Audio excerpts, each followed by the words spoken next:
All right, ladies, Judy Weber here with our 12th episode of our Outrageously Successful Women in Real Estate series. And I'm super excited to be bringing you Andrea Szlavik. And I hope I pronounced your name right, hon. You did. Okay, great. I want to give a brief introduction to Andrea. I have known Andrea. She doesn't know me as much as I know her because she has been a force to be reckoned with right here in my neck of the woods. She is in Montgomery and Chester County in Pennsylvania, right outside of Philadelphia.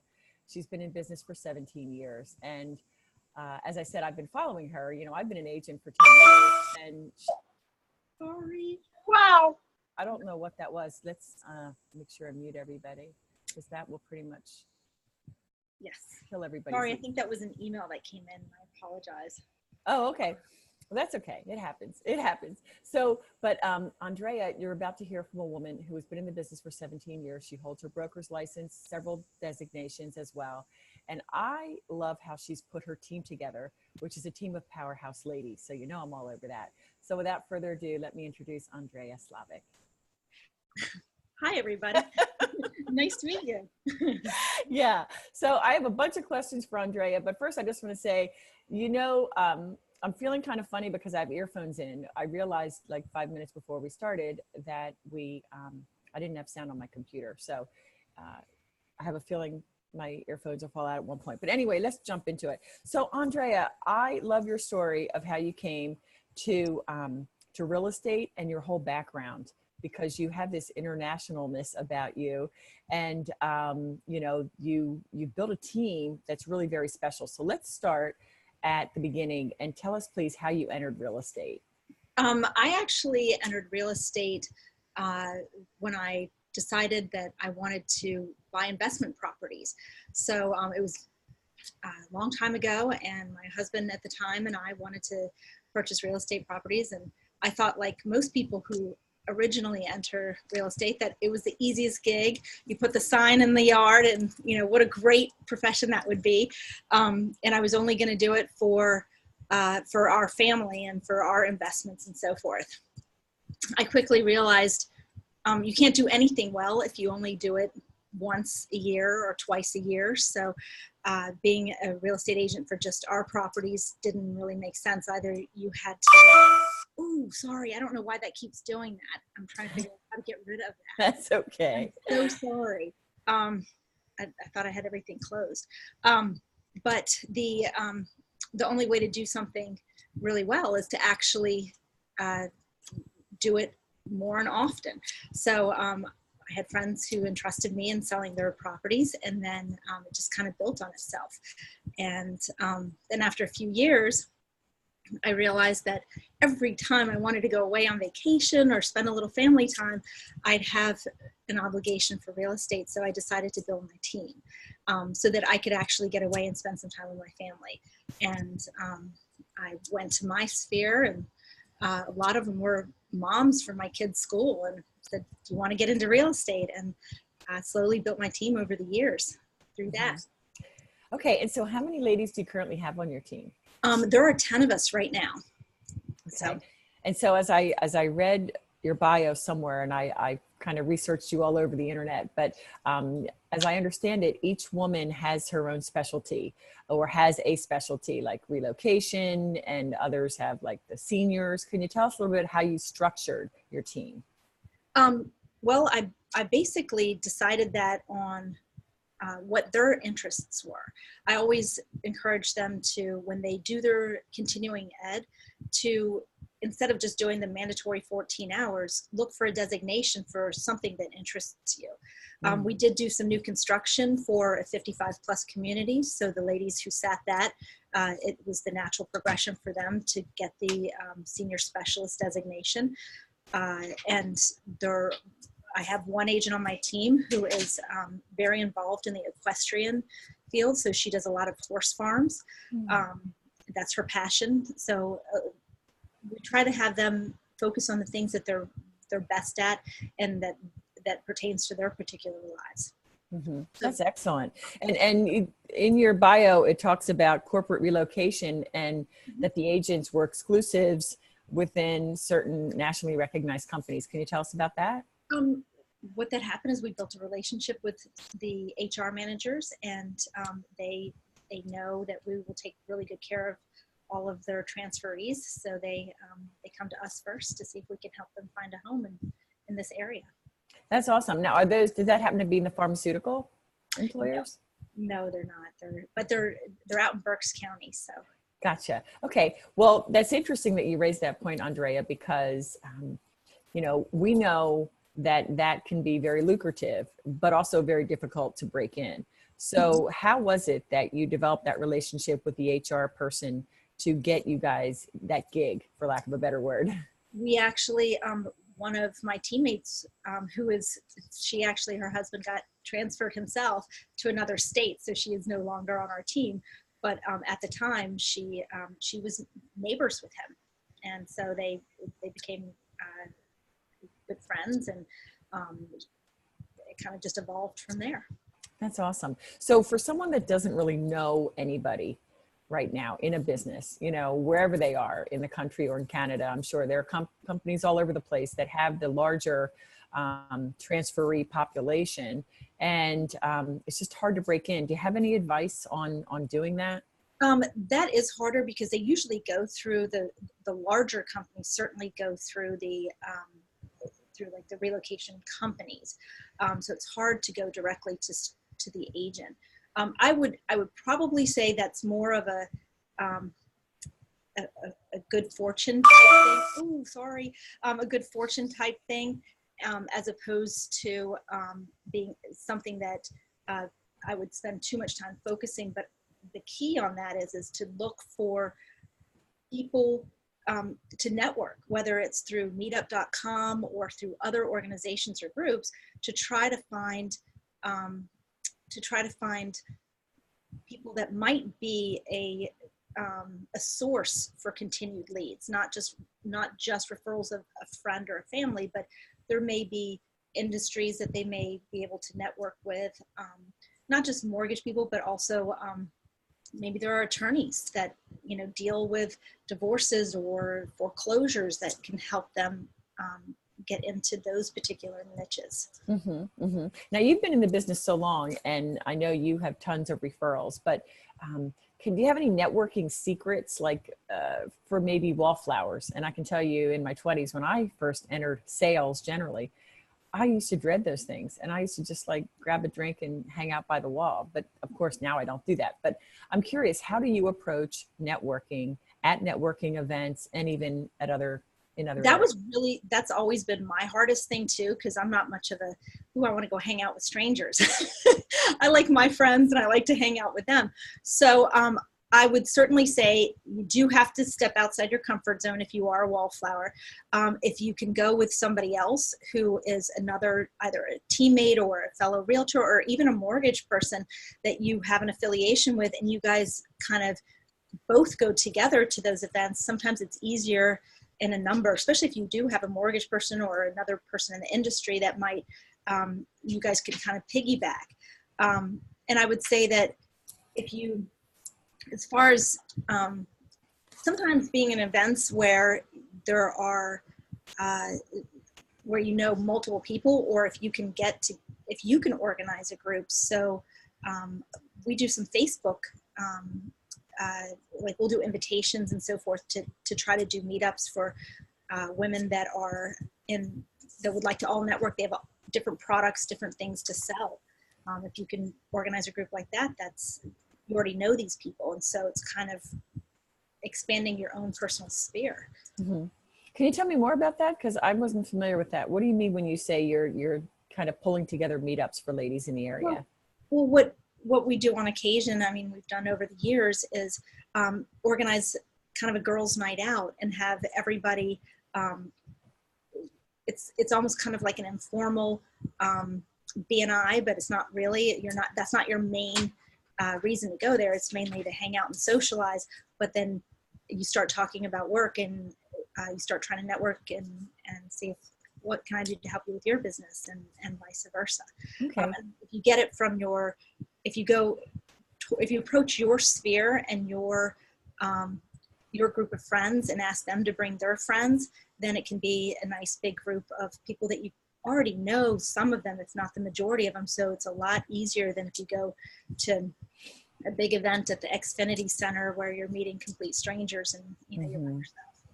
I love that. And that makes sense to really, you know, bring other friends into the picture to help fill the space. You know what I mean? I mean, you know, you only know so many people, and even of all the people you know, we're so busy. It's hard to sometimes even pick one night when half of them or a quarter of them could even show up. So I love the idea of, you know, tag teaming with another agent if you have a team, or maybe with your lender or title people. I think that's excellent.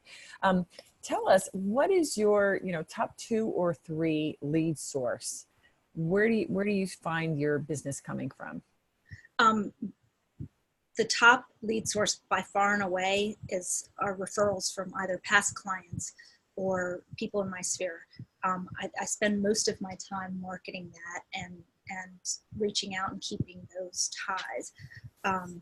It's important to know that, you know, that it's important that they know that this is your full-time profession, that you're not something else and a realtor, that you are dedicated to this and you have experience, because it is the most important decision that they make financially, the biggest asset that they're going to have. So they, no matter how good friends they are with you, they're not going to entrust you with that unless they know that this is what you know, live, eat, breathe, sleep. And that we cultivate that, and we like to spend a lot of time with them. And we, as a result, we like to follow some of the Buffini strategies of reaching out and trying to make sure that they stay in the forefront, because not everybody is geared towards sales. I have a lot of friends that aren't in the sales industry in any way, shape, or form. So unless you remind them that it's really important and it's vital to your business, that if they know of somebody buying or selling, that they remember you, they don't not do it on purpose. They just don't think about it. Mm-hmm. So you're bringing up so many good points, and I just want to kind of go a little bit deeper on that. So many ladies that we deal with, and I'm blessed to talk with ladies every day who are trying to build their business, some at multi-6 figures, but many just getting started and really kind of struggling. And a lot of those ladies are doing a bunch of things. Now, I understand sometimes you can't leave the corporate job until you know, are able to financially. But to those that are doing real estate and they have what they call a side hustle, you know, selling candles or I don't know, whatever it could be, what do you tell those ladies? I would say just be mindful of the fact that you don't want to be known as having 2 jobs. In my opinion, the people that I have seen that do have a side hustle, that I did have a teammate that at one point in the beginning, she was working as a seamstress, like doing curtains and things like that with another employer. And she had somebody that was ready to list their home, and they asked her to come in, and they said, yes, I'm about to list my home. I would like you to do the curtains. And so not list the home. And she was like, what? So that was, so just, I'd be careful. And I said, well, because you know this person and you've known them for 15 years, but they know you as having done curtains. They don't really know you as a realtor. And so they're going to look for somebody who they associate as real estate agent with that person, not as other, you know, not as a person of many hats. So I would be very careful of that, or downplay that when you're in your marketing and your Facebook, just because they want to know that you're not diversified, that you're focused on this. Like, I wouldn't want a dentist that does my teeth, but at the same time, runs a car wash. It's, you know what I mean? You want to have somebody who that's all they do. Right. I love that because, we know how hard it is to build a business that really thrives. And it takes so much time that the hours that they're spending doing these parties and building these other businesses, they'd be far better served. We tell our clients, really, if you can, focus on this, because we're in high-end sales. And I know sales has kind of gotten a bad rap, that word. It's not a dirty word. We can make, $10,000, $20,000 a transaction and more. So, just the whole time investment itself really doesn't make sense if you're splitting your time. So I'm glad that you mentioned that. Did you have anything else to add? I was just going to say, I do say to my teammates that when I'm trying to help them grow their business, that they need to spend at least 2 hours a day, every day, lead generating. And that's working on whether it's your sphere, completing your database, um, getting out there on social media, going to networking events. If you don't spend 2 hours every day, I still try to do that. And I'm pretty established. And I would certainly say that as a newer agent, you absolutely have to spend as much time, or if not more time, on building your business when you don't have the clientele to be able to get the clientele. That's what real estate's actually more about, is building your brand. That's the hardest part of real estate. Understanding the documents and client care comes naturally to most of us who are in this industry. Otherwise, you don't last in this industry. But building your database and building your sphere of people who trust you for this most valuable asset that people are purchasing is the hardest things to win that trust. I love that. I love that you said building your brand is so important. And I know when I started back in 2008, it was like, I was proud to say I was with Banker because I felt like that was my brand. And I think so many ladies even today, and men too, we come and we kind of assume that even though we're not an employee of the broker, that we're kind of like going to ride their coattails kind of thing. And so I love that you said you got to build a brand, because I think as we go into 2019, this idea of brand you, which we coined that phrase, it's your business starts with you, so you shouldn't be afraid to bear your personality and really be who you are, authentically and unapologetically you. So I'm curious, how do you teach your ladies on your team to build their own brand? I mean, I know it's important to say they're part of the Andrea Szlavik team, but what do you teach them in that regard? Well, we focus a lot on the social media right now, because that is kind of the emphasis for most people at the moment. So it changes, it's always evolving. But that's one of the keys, is for them to work their sphere on social media, and not just Facebook, but Instagram and LinkedIn and Twitter and even Pinterest, to let people know how knowledgeable you are, and that you provide a service, and that you're also busy and engaged, and that other people are entrusting you with the sales of their homes, because that's important for people to see, that they know that you're a busy realtor, that you actually do have clients, even if you're starting off and you're new. And that's important to be part of a team is helpful too, because you can co-work with other teammates. That's one of the benefits of working with a team. If you're a brand new agent, you can co-work with the other teammates, and me as the team leader in our team, we do that so that if you need to be able to advertise with our listings, you can do that as a team member. So that helps to get the word out there that you are working and you are shadowing either the team leader or other team members until you have your own. Right, and that gives you that credibility. So they know that, you may be new, but you've got a team behind you. So that's really important. That's super.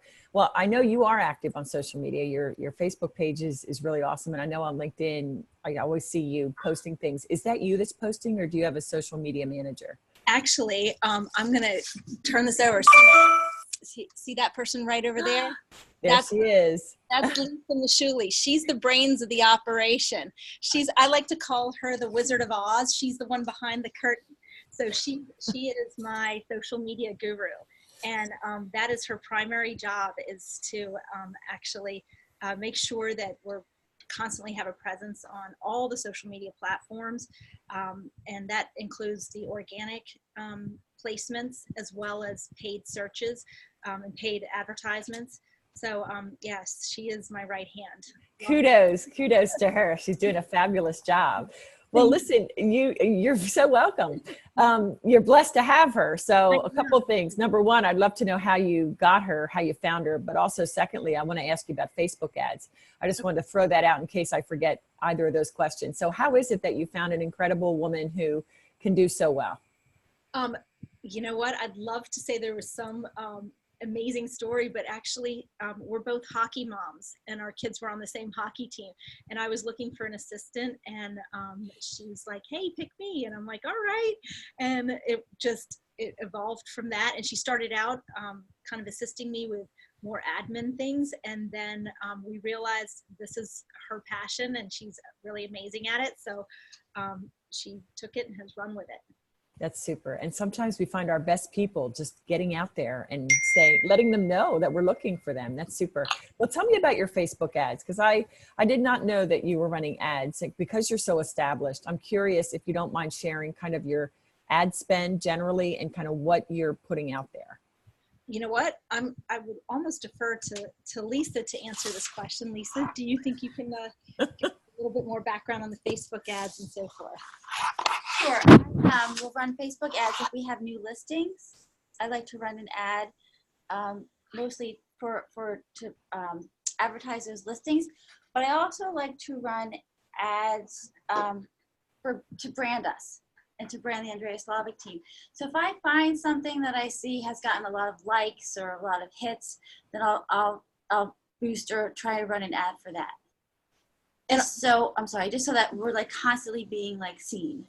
And also Yes. for open houses Mhm. and for any price changes, Right. anything that we can that would kind of post a new interest in it. And the good thing about Facebook ads is you can modify your demographics based on what type of property it is, based on the location, so that you're not getting people in Chicago looking at a home in Pennsylvania. Right. Then you can also choose if it's maybe like a 1-2 bedroom, 2-bath house. I can also choose as far as demographics go who I want to go into. So I'm not going to choose a couple with like toddlers and it's something like along those lines. You can choose what type of groups you want to see it. Right, for a 50 Gotcha. community. Right. And so I'm forth. not going to choose families to see 55 and older. Okay. And one last question on the Facebook ads. And I so appreciate your time here, Lisa. That's super. So do you have a budget then for Facebook ads? I do. I do run a continuous ad that's costs $2 a day, and that just runs constantly.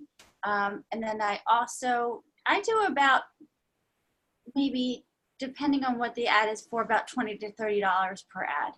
Okay. And how many leads would you get off of in a week, say, for this $2 ad that's just kind of ongoing? I wouldn't necessarily say so many leads, but just recognition.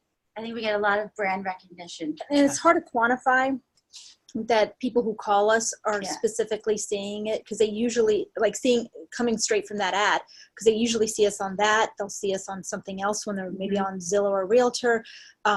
They see our name pop up multiple times, and then they decide to go to the website and check out our bios.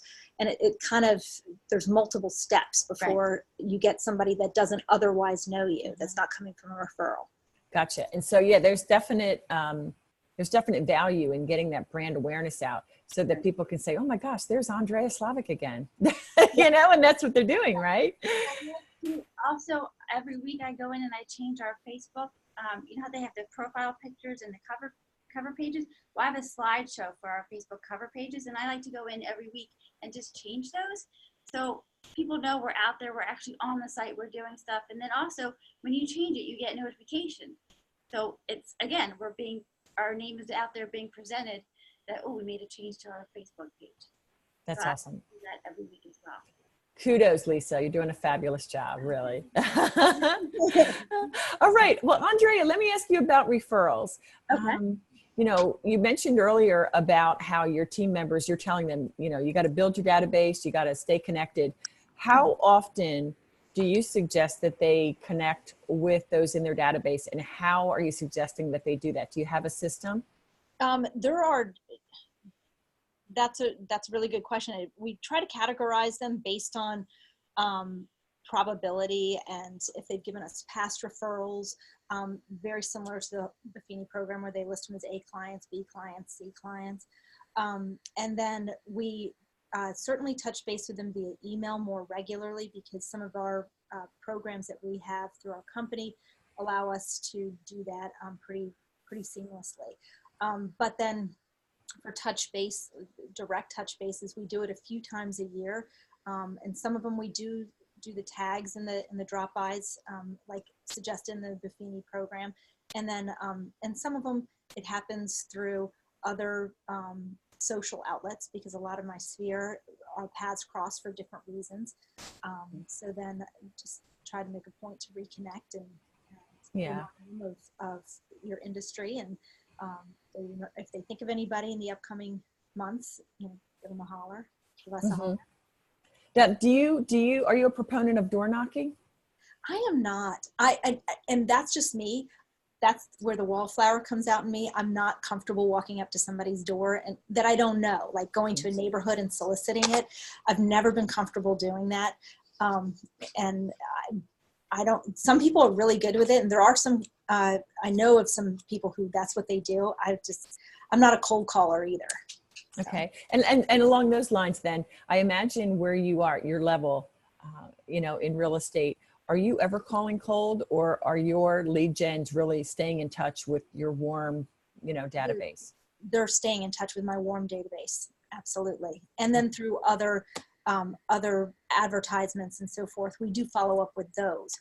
Anything that they've touched on one of our listings, if they do a click through, usually we can capture their email, sometimes their telephone number, but they've showed their interest first, and then we do follow up with them pretty rigorously.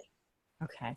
And I see someone has their hand up. If you wouldn't mind putting your question in the chat, that would be super. Thank you so much. What are the 2 or 3 things, Andrea, that you attribute your success to? What made you this, super success that you are? And now's the time to boast. You don't have to be modest. Yeah, Okay. I'm a little answering that. I think actually there was a woman and she's a mortgage person in the industry, and she was my biggest mentor when I first started. And shout out to Kimberly Kozowski with First Choice Mortgage. She is awesome. I know her. Kimberly's great. Yep. She actually, I remember her saying that the hardest part of the real estate business is the longevity, like establishing yourself, like hanging in there when you're first starting, having the ability, either financial ability or whatever, to be able to hang in there till you're seasoned enough, until you have enough repeat business. So the first couple of years are the hardest. And so I would certainly say the fact that every year it gets a lot, it is easier to be able to, breathe and know that you're going to still do a steady stream of business. Because I know when I was a beginner agent, I would always be like, all right, I just had a settlement. Now what? You're always worried about that. Another one on my team was like, yes, I know that feeling. So if you can hang in there, and I would certainly say that was a big proponent. I will say that I definitely spent a lot of time, and I still do, on trying to find creative ways to generate leads. And I've tried everything. Like I've tried, purchasing them and so forth. And I haven't had a lot of luck with those over the years, but really just coming up with creative ways of networking to be able to remind people that you're not only a real estate agent, but you've got experience and you've got knowledge, and that you live it, eat it, breathe it, sleep it. Because if you let people know that you're doing, that you're part-time or you're mostly focused on other things, they don't really want to know that you have a life or that you have kids or anything else. They want to know that you're obsessed with real estate, and that's it. And so that's the key when you're first starting out, is to let people know that you are a busy realtor already. Okay. And how about, does any of the ladies on your team ever say, you know what, Andrea, I didn't push it. If I'm at a listing appointment, for example, I didn't ask for the business then because I didn't want to be pushy or salesy, or when I was door knocking or talking with someone on the phone, I didn't push for the appointment because I didn't want to sound pushy or salesy. I don't know if your ladies ever express that and how you answer that. Yes. I mean, I definitely have some agents on my team that are a little bit more timid as far as asking for the business. And it hasn't ever happened at a listing appointment, because I usually accompany all my teammates on a listing appointment. And so we kind of tag team it. So it goes a lot more fluidly. But in a social situation, there have been people who were like, I wish I would have asked, but then I didn't feel comfortable asking. So we do some practice role plays, and we try to work on it. But again, the longer you're in the business and the more transactions you have under your belt, the more confident you feel about your abilities and the ability to ask for business. But we definitely do some scenarios, and then sometimes we've been in social situations together where you know, you kind of help make that intro till they get used to doing it. It is something that you do learn because you have to. And so, oh, there's somebody popping up on the screen. I can see it. Yeah. We'll get to that in 1 second. Sure. Thank you. Yeah, so basically, it is something that will get easier the more you do it. But in the beginning, it is one of the hardest things, is to really say, hey, by the way, can you trust me with your real estate? But don't you agree, confidence, even if you're newer, Yeah. if you look them straight in the eye and say, I want to help you and I'm going to bust my butt for you and you can count on me. And especially I think someone on your team would have the benefit to say, I have a 17-year vet who's amazing and she'll be walking along. So you'll get really two for the price of one. That is actually one of the things that we tout in all of our listing presentations and so forth, is that you do get two agents for the price. Because you will have me alongside whatever agent on my team you get. That's awesome. Now, Irene says, I've had trouble prioritizing. I need a structured focus on what to do.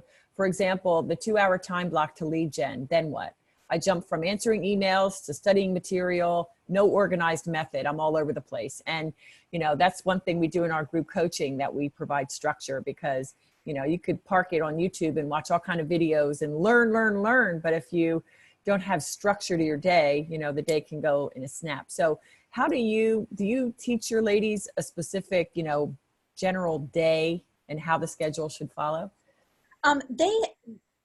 That's one of the beauties of real estate, is that you have the flexibility to kind of, your day evolves based on what, some of it is reactionary. If you have a client that comes into town and wants to see homes, then you have to be flexible to do that. But I try to have them commit to at least 2 hours in the office to focus on lead generation.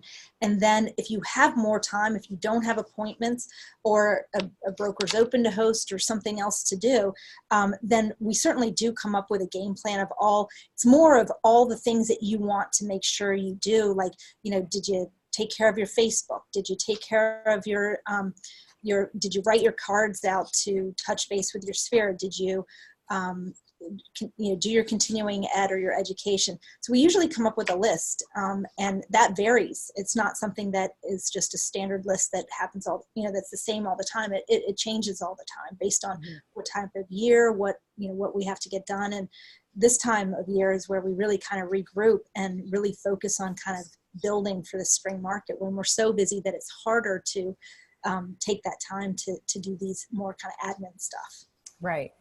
So let me ask you, going back just briefly to the referral thing, I meant to ask you, what CRM do you use?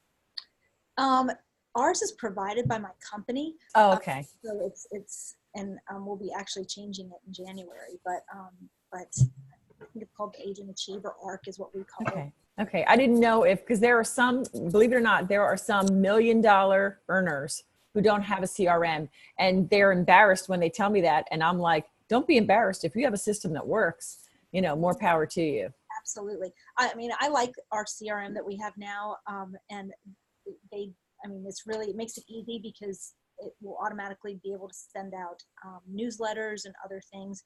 And it tracks dates, and not only birth dates, but home anniversary dates and all that kind of stuff. I think that's really important, because I have too many from 10 years ago that it's hard to keep track of everybody if you don't have some kind of system. I would highly recommend that. Make sure it's easier.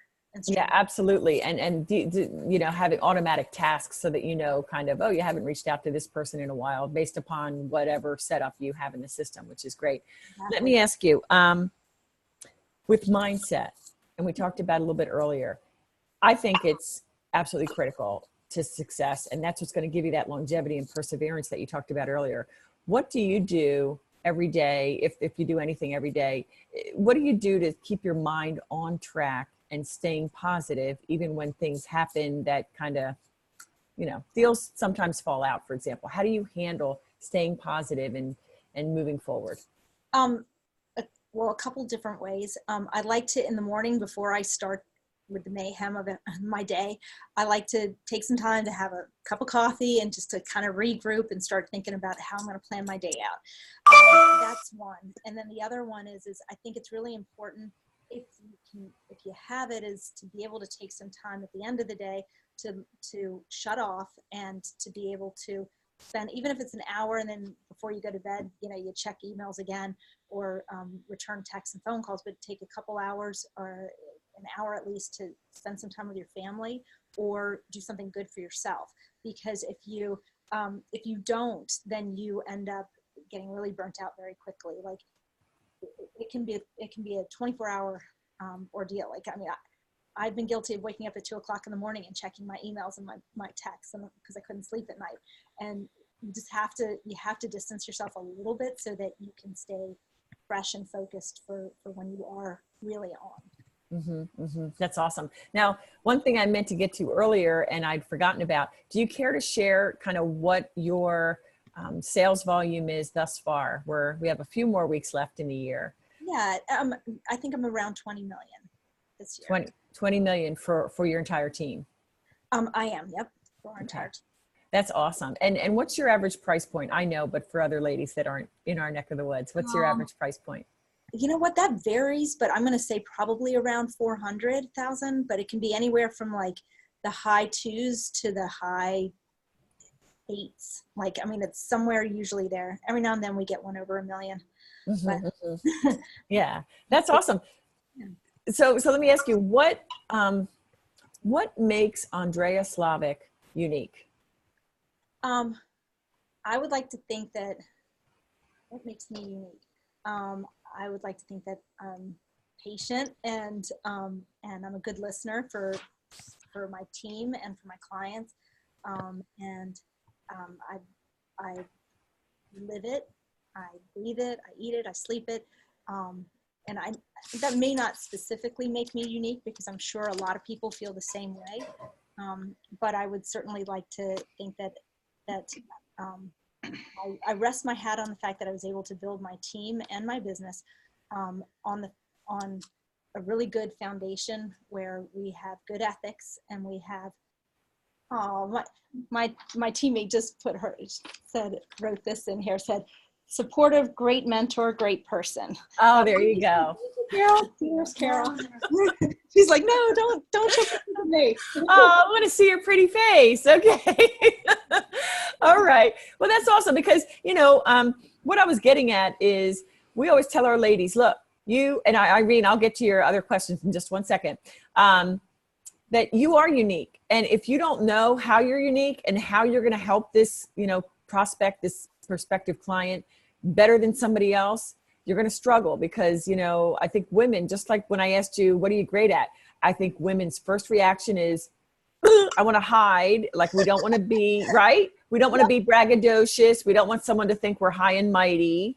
Yeah. And, you know, so I felt you kind of clenching or not feeling comfortable with that, but you're awesome. And I know that because I know you. So, you know, if anyone point blank in the early days, before you established a name for yourself, did anybody in the early days look at you and say, well, I'm interviewing 2 or 3 other people, why should I hire you? Oh, I get that all the time. That's not just in the early days. We get that all the time. And there's a lot of different answers to that depending on what they're looking for. I mean, some of it is what makes our team unique and how we will market their home differently than other people will market their home. And some of it is our personality, because quite frankly, you will always get, you know, there's always a possibility of getting buyers or sellers where either they have strong personalities, they have shyer personalities that you can adjust to what they're comfortable with and their comfort level. And it can't always be your maybe if you're a boisterous person, sometimes you have to subdue it a little bit to deal with a more quieter personality. So you kind of have to be flexible that way. Mm-hmm. I love that. And one thing I tend to be a spaz. I talk fast. I think about 10,000 things, and I tend to get messed up in my speech, but you have a very calm and calming demeanor. And so as I'm talking with you now, that would be what would stand out. So you would be someone I would love to hire because you would calm me down. Have you ever heard that before? I have. I do get that. There are a handful of people in my life who have said that to me before. But I'm like, you know, life can be so stressful that it's just easier to, like, I don't know, just that's how I combat it, is to just, you can get through pretty much anything if you have a chance to, like, relax and think about it. And there's always a solution for something. Love that. Problem solving is huge. Do you agree? That's like a huge success trait you need. Absolutely. That's 90% of our work, because there's always going to be an issue that comes up that's usually unexpected, and you have to be able to tackle it calmly and assure your clients that it's going to be handled no problem. Yeah, because what we found is that, you know, if you don't handle something correctly, sometimes you meeting the agent on the other side, if that person doesn't handle it correctly, they can excite their client and totally like screw up the deal when it really shouldn't have been blown, right? So true. That is so true. The agent can make or break a deal. So true. That's awesome. And I just want to follow back on what Irene said. So you don't write and rewrite your goals in the morning, or so you don't write and rewrite your goals versus having your alone time in the morning, then decide what you're going to do. I don't write and rewrite my goals. And I think what she's talking about is, I know I have heard other ladies who every morning they kind of write and rewrite kind of their goals for the day. Like they have annual goals. Is that right, Irene? Exactly. So you have your annual goal, you have your monthly goal, and maybe quarterly goal, but then every day you say, okay, what are my top 3 things I need to do today? Right. Right. Okay. I actually keep a list on my phone under my notes section, because I come up with things at the weirdest moments. Like I could be brushing my teeth and I'm like, ooh, I need to make sure this has to be on my priority list for today. Or if it's in the evening, for tomorrow. So I do keep a running list that I always have. I have goals every day that it seems like my list, I take one off and I put 2 on. So it's never ending. See, so ladies, take solace in that, okay? You're never going to get stuff done. We could work 24/7 for 50 years and we will still have a to-do list. So that's really great. Time is running. I just have one last question. I saw that it looked like you sponsor events. And I think that's another great outreach to the community, helps get that brand awareness out. Can you tell us about the events and what you're involved with there? Well, every year we contribute to different events, and depending on where our lives take us. And over the years, I've contributed to the celebrity golf outing for the Philadelphia Flyers. That was a couple years back. Lisa has been very involved with the Mitzvah House, which is located in Harleysville, and clothing drives and so forth. It's good to give back to the community. It feels good, and we feel very fortunate because we've had the good fortune happen to us, and I think it's good karma to also give back as well. That's awesome. That's great. Any last words, anything that you wanted to discuss, or words of wisdom for our ladies who will be listening, on the replay? I would say that hard work is that's the most important thing that you can do. If you keep at it, and definitely be structured and focused, but you can't, work hard for a day and then blow the rest of the week off. And that's really hard in our business because there's nobody that's accounting you for your time except for you. So nothing replaces really spending and smart time. Like if you're in the office, not to chat at the water cooler, it's really to get focused on your lead gen and organization for your CRM or what have you, but to really use your time wisely. That would be my big. Yeah. And do you time block, Andrea? I do. I go through periods of time blocking. If I'm going to be perfectly honest, I'm not the best at it because my day changes on a dime. If I get an agreement, and I got an agreement in earlier today, then I just, I'm going to have to stop what I was planning to do after this meeting, go meet with that person. So I'm somewhat flexible, but I do block out. There are certain days where I'm like, I need to block this out to do specific tasks. And then that takes priority. Yeah. Great. Excellent. Okay. Well, Andrea, thank you so much for your time. I know you said you had 45 minutes and I want to honor that. Thank you so much for all of your words of wisdom. And we need to do lunch. I would love to. How about after the holidays? That would be ideal. Sounds perfect. All right. Merry Christmas, one and all. Andrea, thank you again. Take good care, ladies. All right. Bye. Bye-bye. Bye. Bye-bye.